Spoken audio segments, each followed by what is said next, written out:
자, 오늘 주제는 사역자들은 교회를 옮기면 왜 잠수를 탈까? 이 주제를 대해서 나누고자 합니다.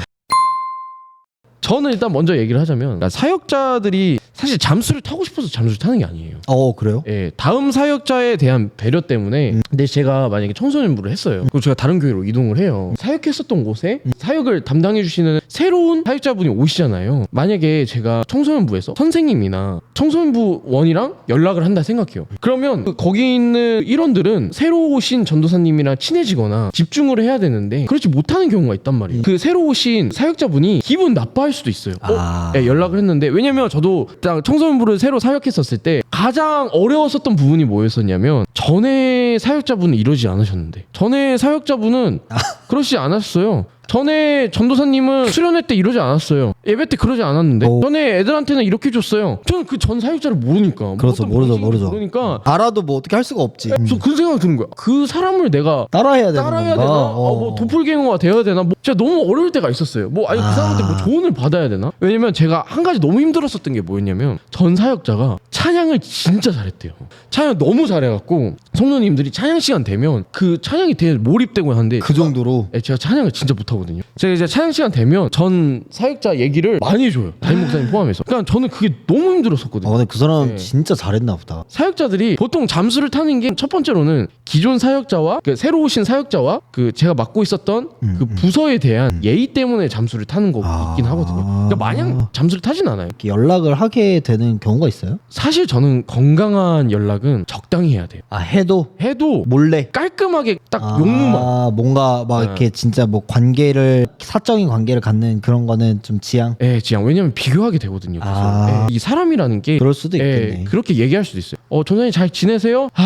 통화 되세요? 그래서 통화 받으면 전사님 있으셨을 때는 좋았는데, 막 이렇게 될 때가 있어요. 왜냐면 적응이 됐으니까. 사역하시는 분이 뭐 적어도 최소 1년 정도 하고 가시거든요. 1년, 2년, 최소 2년, 3년 하시는 경우도 있고. 그러다 보면 정이 안 들 수가 없어요. 뭐 수련회도 막 1년에 2번이나 하고 매주마다 계속 받기 때문에 교육에는 정이 무조건 들 수밖에 없는데, 지금 사역자와 집중하고 새로 오신 사역자분과 집중하고 적응하고 친해져야 되는데, 계속 이제 전 사역자를 찾게 되는 거죠. 손발이 그땐 잘 맞았는데 그분이랑. 근데 청소년 아동에 더 심한 것 같고, 청년 정도로 넘어오면 그래도 좀 간간히 연락하시는 분들은 좀 있는 것 같더라고요. 요즘 또 게다가 다들 SNS를 또 하시니까 목사님이 제 청년들이랑 친구가 돼 있는데 교회를 옮기신다고 또 언팔을 하는 건 좀 그렇잖아요. 그렇다 보니까 뭔가 그렇게도 좀 커넥션이 있는 것 같은데, 청소년이나 확실히 아동부 이쪽으로 넘어가면 청소년기 때는 그런 것들에 영향을 많이 받으니까 조심하는 경향은 있으신 것 같긴 하더라고요.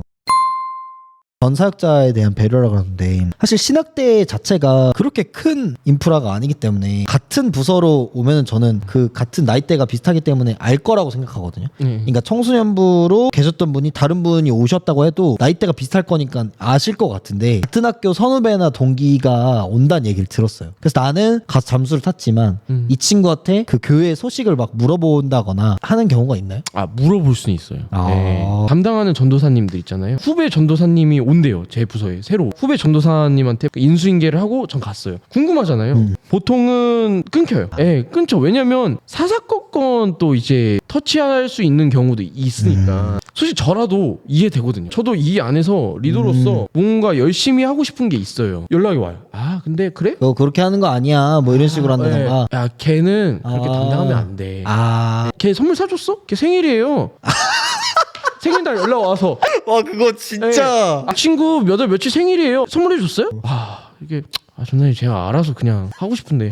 근데 그거 좀 투머치긴 하다. 가급적이면 그 사역자와 사역자끼리도 연락을 안 하는 것도 좋고. 근데 문제는 지금 그 자리에 있는 그곳에 열심히 해야죠. 그러니까 사역자가 참 나중에도 냉철해지는 이유가 뭐냐면, 그 주어진 환경에 더 집중하게 돼요. 이런 장점들이 있는데, 단점이 있다면 남는 게 없어 보이죠. 3년을 막 지내고 했는데 관계가, 연락처는 막 수두룩해. 그러겠네. 막상 전화할 만한 대상이 그렇게 많지는 않아요. 가끔은 볼 수 있는데 터놓고는 볼 수는 없죠. 근데 궁금한 게, 그러면은 그래도 만약에 연락이 오면 보통 어떻게 그냥 답장을 안 해요? 일십이에요? 아니면 그냥 안 일십이에요? 저는 원래는 안 한 편이었었는데, 아까 말하는 그 적당의 기준이 뭐냐면 잘 지낸지 궁금하셔서 연락했어요라고 하시는 분들이 있으시더라고요. 그래서 잘 지내시죠 하고 제 속마음을 얘기를 해요. 예를 들어 어떻게 하냐면 저 가끔 생각이 났었는데 잘 지내셨으면 좋겠어요 선생님, 누구누구야 잘 지냈으면 좋겠어 하고 거기서 대화를 이어가지 않으려고 해요. 되게 마무리 멘트 같은 거. 그래 네. 잘 지내고 잘 지내고 식사할 일 있거나 아니면 뭐 돈 필요하면 연락해라, 뷰티콘 필요하면 연락해라, 그냥 뭐 약간 대충. 이런 그렇게 하고 끝내지 이어가려고 하진 않아요. 근데 그런 경우도 있을 거 아니에요. 부서에서 같이 이렇게 사역을 하면 껄끄러워질 수도 저는 있다고 생각하거든요. 관계가 껄끄럽게 마무리될 수도 있다라고 생각을 하는데 그렇게 돼서 그런 분들이랑은 연락을 하기 더 어렵잖아요. 근데 그런 분들을 보통 이제 동네에서 만나거나 그런 경우도 있나요? 만나도 그냥 인사하긴 해요. 아, 인사하긴 해요? 인사는 하긴 하는데 아. 왜냐면 사역자잖아요. 아, 그냥 네, 사역자고 교회 원이니까. 너 모른 척하면 또. 모른 척하면 또 모른 척한다고 또 그럴 수도 있고. 근데 상대방이 모른 척하는 경우도 있었어요? 보통은 모른 척은 하는데 저는 그런 적은 없지만 아예 껄끄러운 상황이라고 했잖아요. 아예 서로 알아요. 아, 멀리서부터 인지가 되는구나. 결론은 그거예요. 누구 한 명이 그러니까 서로가 껄끄러운 걸 알아요. 누구 한 명이 껄끄러운데 발견했어. 그러면 한 명이 알아서 멀어져요. 알아서 이렇게 피해줘서 마주칠 일이 없어. 만약에 A가 껄끄러워. 근데 마주쳤어. 근데 B는 몰라. 근데 A가 알아서 움직이고. 근데 만약에 서로 마주쳤다. 어쩔 수 없이 서로 인사하죠. 아, 인사는 네, 하고. 인사는 하죠. 네, 인사만 하고 잘 지내시죠? 네네. 뭐 한번 또 연락 한번 또 해요. 뭐 이렇게 하고 딱 하죠. 근데 어떠셔요? 잠수 타는 것에 대한 기분은 어떠세요?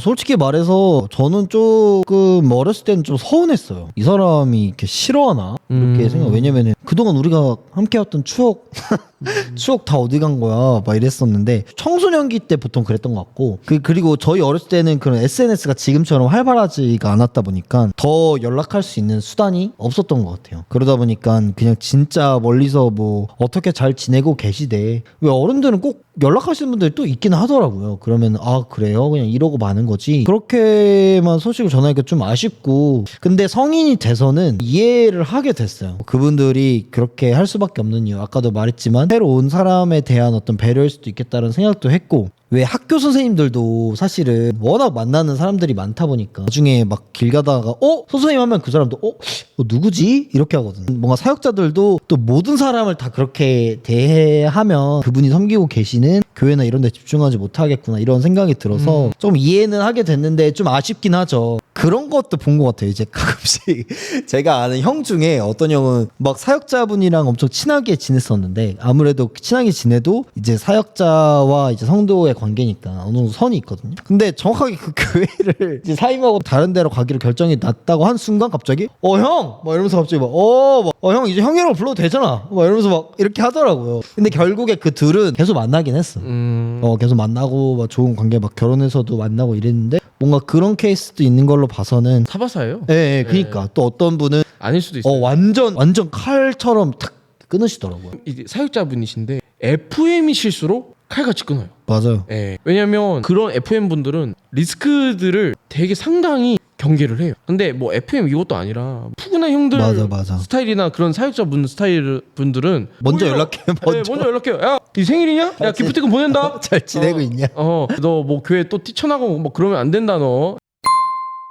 지금 생각하면 재밌는데 전도사님이 가신다는 거예요. 오신 지 얼마 안 됐는데 사실은 나중에 커서 그 이유를 알게 됐어. 조건이 안 맞았다는 걸 알게 됐어. 나중에 커서 전도사님이 어떻게 애들한테 말해? 전도사님 조건이 안 맞아서 아니 이렇게 어떻게 얘기해. 그때 들었던 내용이 그거였어. 전도사님들은 보통 이제 석사 과정을 하시니까 그런 것들을 이제 시간을 조금 이 정도는 보장해 주십사라고 했었는데 교회에서는 받아들여지지 않은 거지. 네, 그래서 이제 그것 때문에 떠나시게 되셨는데 그때 전도사님이 저희한테 뭐라고 했냐면 외국을 가시기로 했대요. 외국으로 뭐 떠나기로 했다고 했는데 그렇게 말씀하시고 한 2달 뒤인가? 제가 어디 놀러 갔거든요. 만난 거예요. 그래가지고 제가 거기가 외국이었네. 전도사님 했는데 갑자기 그분이 은환이구나. 너 잘 지내고 있니? 거기가 외국이었네. 아직 출발을 안 했어. 그냥 그러셔가지고 진짜요? 잘 갔다 오시고 다들 너무 보고 싶어요. 그러니까 그래. 잘 지내고 이러고 갔었거든요. 그 이유도 알고 나중에 와서 생각해 봤을 때 그분이 솔직히 말해서 진짜 외국을 갔는지 안 갔는지 몰라. 제가 볼 때는 안 갔을 것이고 그냥 그런 상황 때문에 좀 근데 보통은 시간이 지나게 되면 전 사역자분들을 다 있게 되더라고요. 그러니까. 예, 뭐 그게 씁쓸한 걸 수도 있긴 하지만 뭐 잠수 타는 이유는 뭐 여러 가지가 있긴 하지만 그 교회에 대한 배려다. 왜냐면 그 교회의 새로운 리더가 그 공동체원과 잘 지낼 수 있게끔 방법 중에 하나가 잠수라 생각하거든요. 너무나 극단적인 잠수는 뭐 요즘 와서는 다 사람마다 다 지혜롭게 하시더라고요. 사람마다 뭐 적당히 연락하고 또 많은 맞아요. 경우도 있고 예. 뭐 그런 경우도 있어서 너무 혹시 이 영상을 보시고 왜 우리 사역자분 갑자기 친하게 지내다가 3년 뒤에 갑자기 없어지시면서 연락이 안 되더라. 너무 그 사람 너무 궁금하고 잘 지내시는지 궁금하더라. 이유가 있지만 뭐 이런 이유도 있다라고 생각하시면 좋을 것 같습니다.